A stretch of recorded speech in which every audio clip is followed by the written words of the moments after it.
This is episode 3 of Ethics and Culture Cast from the Notre Dame Center for Ethics and Culture.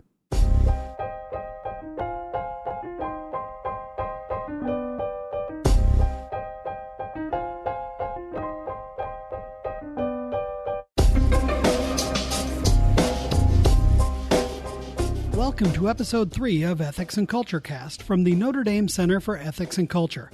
I'm Ken Hellenius, the communications specialist at the center. In this episode, we sit down with Brad Gregory, professor of history, director of the Notre Dame Institute for Advanced Study, member of the center's faculty advisory committee, and author of a new book on Martin Luther and the foundations of the Protestant Reformation. Let's head into the Maritain Library for this week's conversation.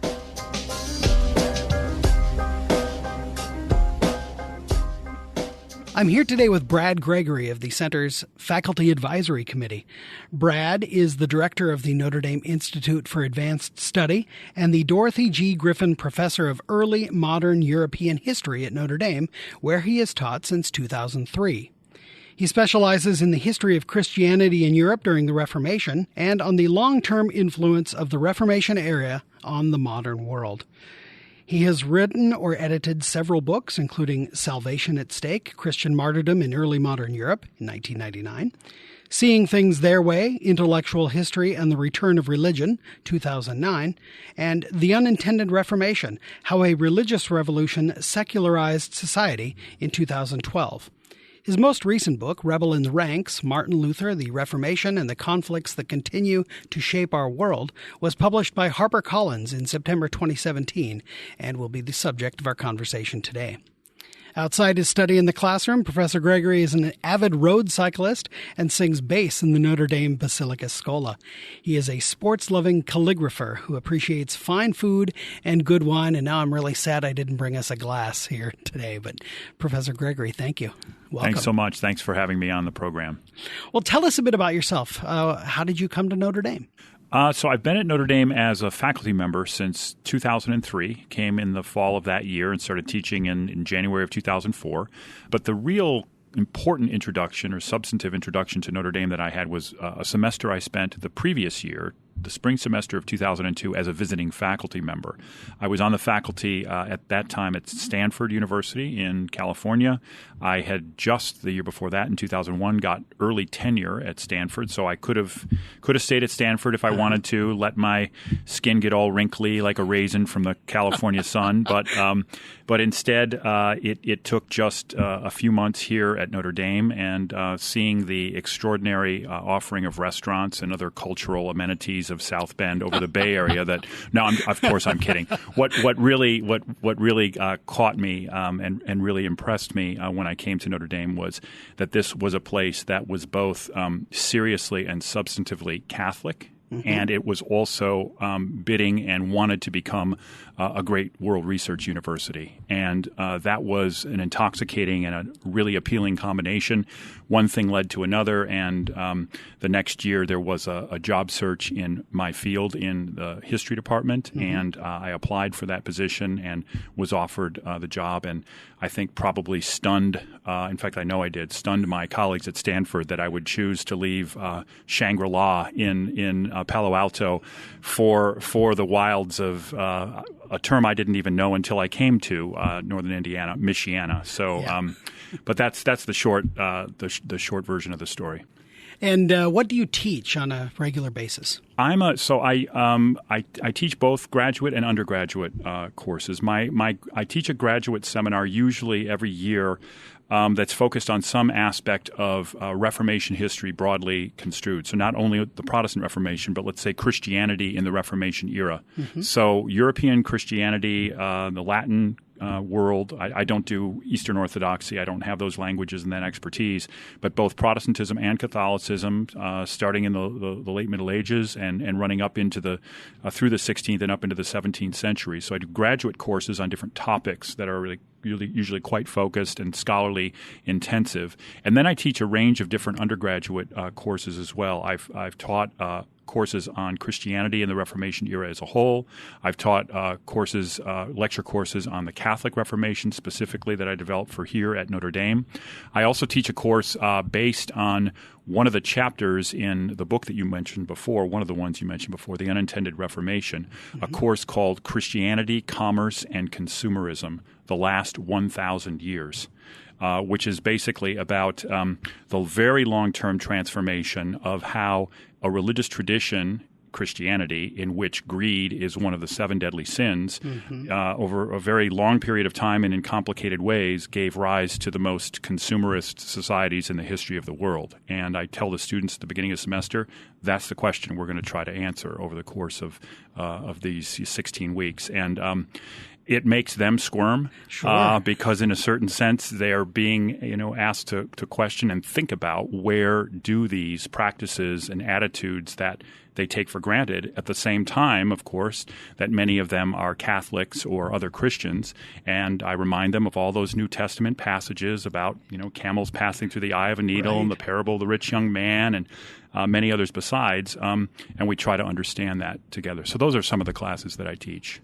Is that the sort of class where you think the students actually, their lives maybe change just a little bit? I know they are because not all have told me that, but I know the students have told me as a result. I mean, how much they both appreciated the class and also found it difficult, challenging. Yeah. But I think that, to me, that is one of the reasons I came to Notre Dame was to be able to teach a class like that. Yeah. That's really a course that seems to me where my expertise and as a historian intersects with my interest in and concerns about moral imperatives, the way that people live, how people lead their lives, and so forth. That comes out of a Catholic commitment. So it's enormously satisfying. I really like teaching that class, and I'm going to be teaching it again this spring, in fact. Wow. Do you allow people to sit in? Yeah, absolutely. Whoever wants to can sit in. Wow. Well, let's talk a bit about your book, most recent book, Rebel in the Ranks, which really does build upon themes found in your previous book, as you mentioned, the unintended Reformation. Specifically in kind of highlighting the idea that what early reformers like Luther hoped to realize kind of as the result of his efforts to reform the church would really be quite at odds with what the modern effects of that change would be. Can you walk us through maybe a bit of what the reformers were intending to do, maybe especially in regards to like freedom and how has that played out? Sure. I'll start with Luther because even to say the early reformers, among whom Luther is one, already changes the picture. Because Luther says certain things about his own very intense, distinctive religious experiences and what he thinks they imply, and then stakes a claim about the importance of God's word in the Bible as the kind of cornerstone principle to which he's going to hold. Almost immediately, though, some of his colleagues love the principle but disagree with him about what, in fact, Scripture is saying, what God's word and will are. Mm-hmm. And that leads very quickly already in the early 1520s, so the very outset of the Reformation, to conflicts and divisions within those who reject the Catholic Church that are going to have all kinds of implications for the way that things unfold. So the early reformers is a broader group than just Luther. Mm-hmm. So let's just stick with Luther for the moment and your question about human freedom. Yeah. So Luther's concerns come out really of his own anxiety and spiritual struggles and inability to find consolation and a sense of tranquility and genuine forgiveness within the practices of living the life of a devout Augustinian friar, which is, of course, what Luther is for 10 years before he ever becomes a public figure in 1517 and writes the 95 Theses and starts a whole new phenomenon.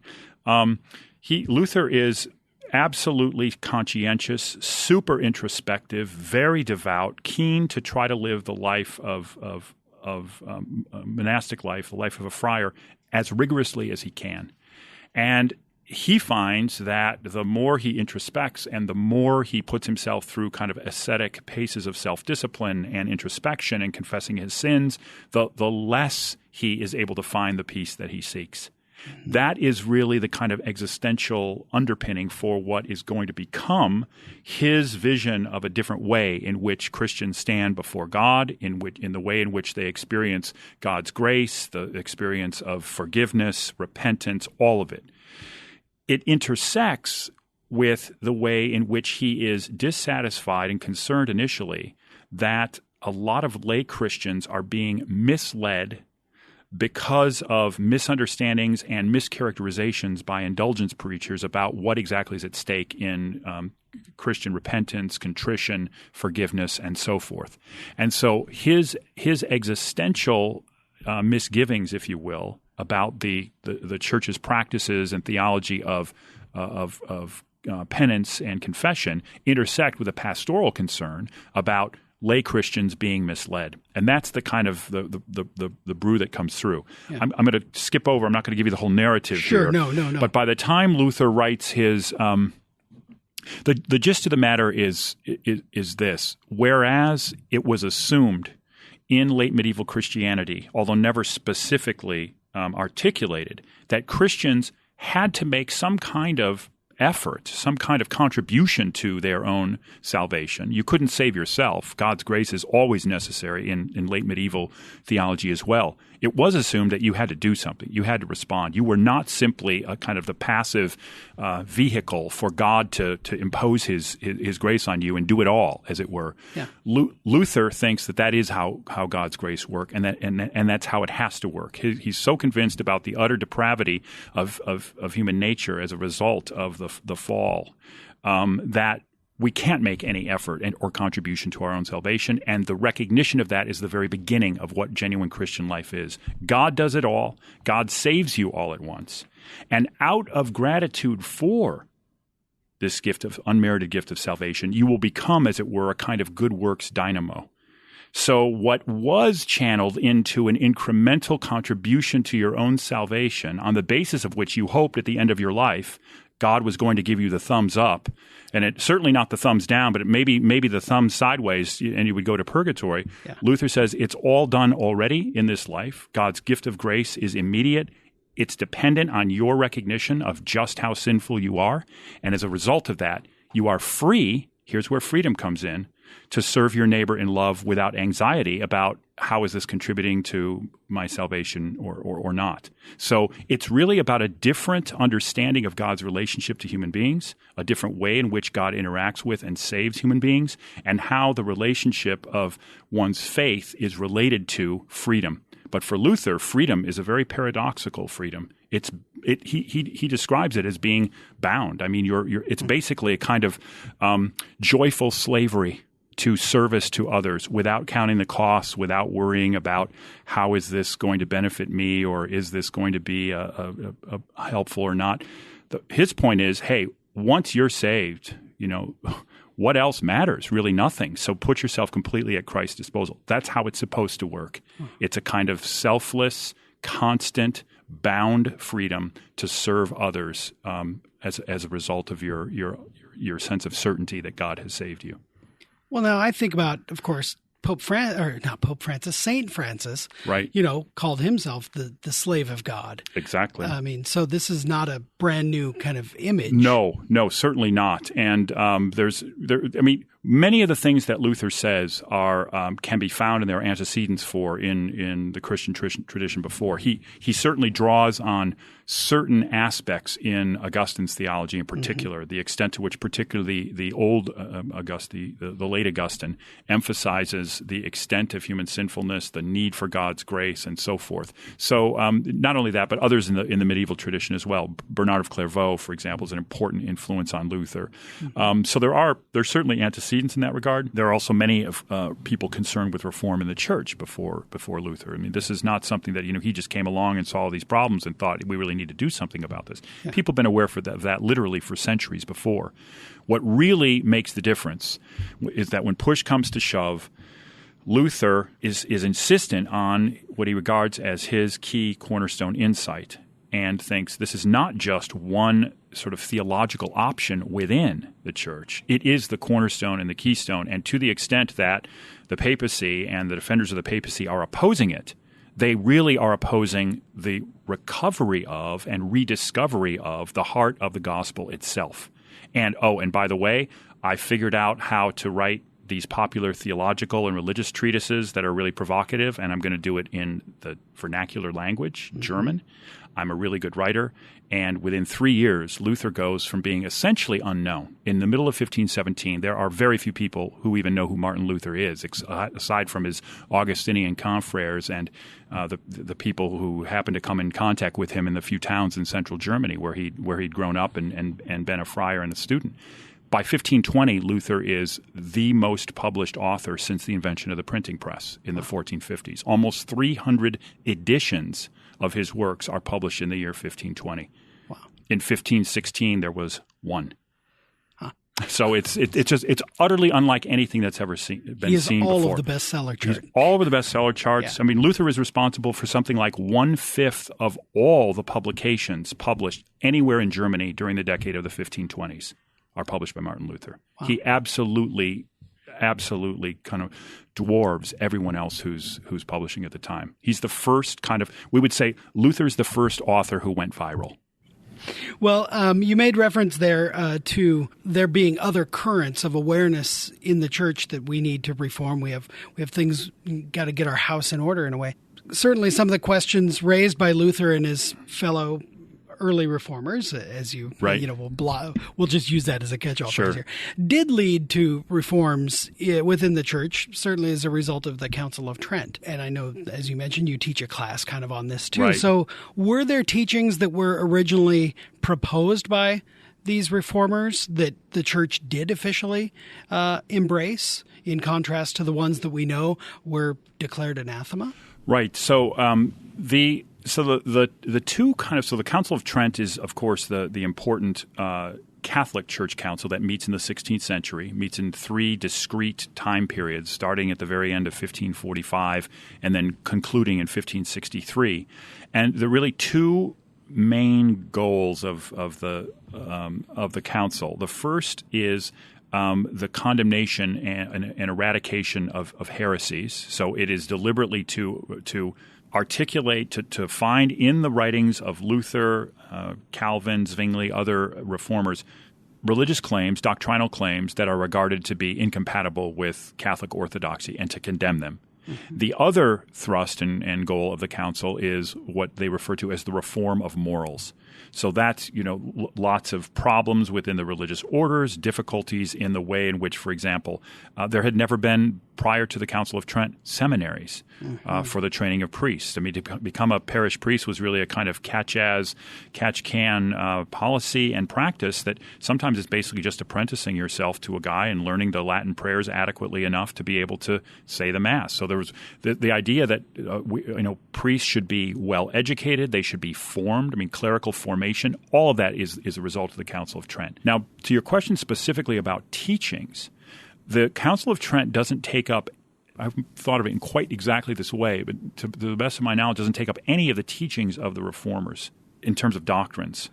What it does do is respond in a very significant way to its own already existing realization before the Reformation that there are problems that need to be put in order, and indeed certain kinds of things were already being done, but a much more sort of centralized, top-down, institutionally self-conscious way of carrying out reforms within the disciplinary reforms, the education of the clergy, as I mentioned, certain attitudes about, how are pilgrimages conducted, how do we regard religious art, these sorts of things, getting rid of certain, trying to get rid of certain kinds of superstitious practices regarding the use of relics and so forth and so on.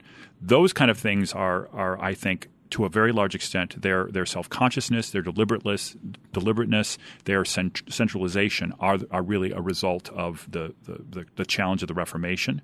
But on the doctrinal side, it's not, oh, yeah, that's a pretty good idea about justification by faith alone. Maybe we should adopt that too. Right. Although it is debated seriously in the first sessions of the council. And there was a group of Italian, particularly Italian reformers within reform-minded cardinals and theologians within the church that were attracted to those kinds of ideas. And until Reginald Pole, for example, is quite attracted to and impressed by the doctrine of justification by faith alone. And it's not until the official conciliar decree, the Tridentine decree on justification in 1547 that, okay, now, the church has decided, it has articulated for the first time in the history of the Catholic Church an explicit doctrine of justification, and now the church, in a sense, has decided that sure. was theologically open. Now, whatever you say about it needs to be, fit within the parameters. Yeah, exactly. Yeah. One of the recurring themes in Rebel in the Ranks, kind of a phrase that I saw several times, is this concept that the good life became the goods life. Clearly related to the class that we chatted about earlier. What right. does that mean? And where does this idea really take root and spread? Yeah, that's just a clever, as clever as I can be anyway, phrase to try to describe this, this transition, the classic, both ancient Greek and sort of traditional Christian notion of the good life as being, the goal of the way human beings ought to think about their lives. The point both of ethics and politics is to lead a life that's going to be both the common good that will promote the individual good in substantive, ethical ways that contribute to human flourishing. What we have in the modern era is instead a notion very widely spread, not 100%, but very widespread, that material possessions and the accumulation of more and better stuff, to use a technical term, is going to contribute to individuals' happiness. Now, there is a sense in which, to an extent, that is clearly the case, in the sense that people living in abject poverty, subject to recurrent subsistence crises from crop failures and so forth, are unlikely to be able to lead flourishing human lives. And of course, material prosperity does make possible all kinds of human possibilities in terms of education, in terms of travel, in terms of human activities and so forth that would be unimaginable in a pre-industrial world. So that point is valid, it seems to me, even within a Catholic framework. That said, the notion in the modern era that basically the state exists to protect individual rights, and among those rights is the right for everyone to buy as much of whatever they want, whenever they want, without regard or concern for anyone else, at least up to the level of their credit limit, seems to me to have very little, if anything, to do with a traditional Christian or indeed an ancient Greek notion of what the good life is.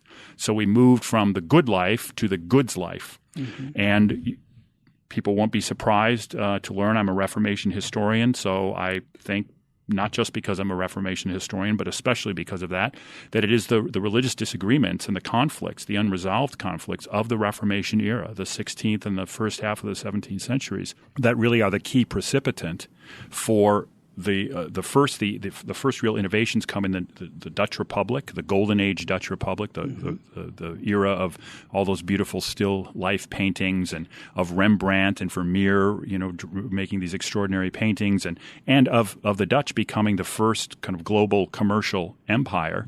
They're really the ones who point the way toward the future, because what the Dutch figure out essentially is that a limited measure of religious toleration is good for business. That if you give people the opportunity, especially by the end of the 30 Years' War that tore Europe apart in a series of conflicts between 1618 and 1648, if you give Europeans that have been devastated by war the choice of risking another round of more of the same or to go shopping, they're going to choose to go shopping. Mm-hmm. And not to put too fine a point on it, but you could really boil down my argument to saying that's sort of what we've been doing ever since. The British learned from the Dutch. And that strange new republic called the United States of America in the late 18th century learns from the British, and in the course of the 19th century through industrialization, through the protection of individual rights and so forth, creates in a certain sense, the society more dedicated to any other in the history of the world to the good life being the goods life, which is ironic because, of course, the United States also has a sense of itself as such a Christian nation compared now to, supposedly deeply secularized post-Christian Europe. Well, as we come up on the 500th anniversary of the beginning of the Reformation, do you perceive there being open questions that Martin Luther posed in his 95 Theses? Oh, you mean that are still yet to be kind of unresolved? The 95 Theses is a very particular document. I mean, it really is. Most people who come to it, who have some interest in the Reformation and say, I want to read that the treatise, the document that started it all. Almost everyone has the kind of a frumpled brow and a wrinkled forehead look when they read them, because these are terse, mostly just one sentence statements. These are propositions for debate, right? Propositions for debate. They're scholastic. They presupposed a fair amount of technical knowledge, both of Christian theology of penance, some canon law, and they're really not all that inspiring or earth-shattering. So the 95 Theses, I think, are sort of context-specific, if you will. Mm-hmm. They imply, though, and what really provides the bridge between them and the subsequent controversies that start to emerge already early in the year 1518, is Luther's statements that imply limits on and that characterize what papal authority supposedly can and cannot do. Because, of course, indulgences are issued on the basis of papal authority. And so Luther there he's doing what a good theologian should do, trying to parse and understand how are the relationships between the various components of indulgences and a theology of penance and so forth related to one another. But when push comes to shove, Luther can't believe that some of the papacy's defenders are defending what they start to defend. So I suppose, in this sense, to go back to your original question, are there questions that Luther posed or asked that haven't been fully resolved? I suppose there are ways in which it seems to me that questions about the relationship between the Pope, the bishops in their diocese, and the universal church and all Christians within the Catholic Church are related to one another. We're certainly much commented upon and expanded, say, at the Second Vatican Council. Mm-hmm. But I think as we continue to see within the Church, not only lay people but also professional theologians continue to try to understand and debate that. So it seems to me that those deep questions about authority and what is the best way for it to be exercised, so that we both maintain the unity that is a sign of truth and a sign of one of the signs of the Church, but also legitimately allow that range of diversity and creative expression and human flourishing across all cultures and peoples that also must be a sign of the Church. That unity does not mean uniformity. That, it seems to me, is still related to questions that Luther raised, questions related to papal authority and the best way that authority ought to be exercised and carried through the Church. Well, Professor Brad Gregory, thank you very much for your time today. A pleasure. Thanks for having me. Thank you to Professor Brad Gregory. You can learn more about the Center for Ethics and Culture by visiting ethicscenter.nd.edu. You can subscribe to Ethics and Culture Cast, which is released every other Thursday during the academic year, by visiting ethicscenter.nd.edu/podcast. Our theme music is I Dunno by Grapes, licensed under the Creative Commons Attribution License. We'll see you next time on Ethics and Culture Cast. Until then, make good decisions.